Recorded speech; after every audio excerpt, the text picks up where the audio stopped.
Telangana public service commission ने सरकारी मुलाजिमतों के हुसूल के लिए मुसाबकती इम्तिहानात में शिरकत करने वाले उम्मीदवारों को इंतबाह दिया है कि इम्तिहानात में नकली सर्टिफिकेट पेश करने वालों के खिलाफ क्रिमिनल केसेस दर्ज किए जाएंगे और उन्हें आइंदा 5 साल तक सरकारी मुलाजिमतों के लिए नाअहल करार दिया जाएगा।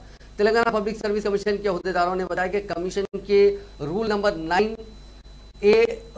311 के मुताबिक नकली सर्टिफिकेट को पेश करते हुए सरकारी मुलाजिमतों के हुसूल के लिए मुनक्किद होने वाले इम्तिहान में शिरकत करने वालों के खिलाफ फौजदारी मुकदमा दर्ज करने की गुंजाइश है और उन्हें 5 साल तक किसी भी मुलाजिमत के लिए मुनक्किद होने वाले इम्तिहान में नाअहल करार दिया जाएगा।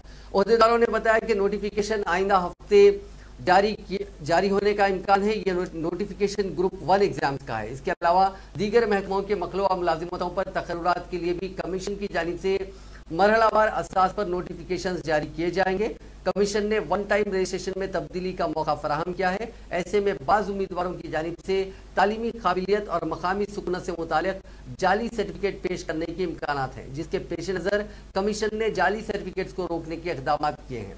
अहदेदारों का मानना है कि ग्रेटर हैदराबाद के हुदूद में जाली सर्टिफिकेट पेश करने के ज्यादा इम्कानात पाए जाते हैं।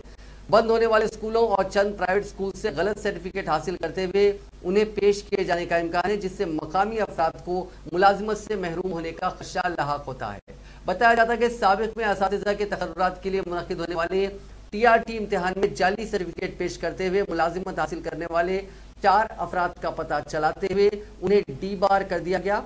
चारों उम्मीदवारों ने हिंदी टीचर की मुलाजिमत के लिए मुनक्किदा मुख्तलिफ इम्तिहानात में कामयाबी हासिल की, ताहम उनके सर्टिफिकेट्स की जांच पर पता चला कि वो जाली सर्टिफिकेट्स हैं।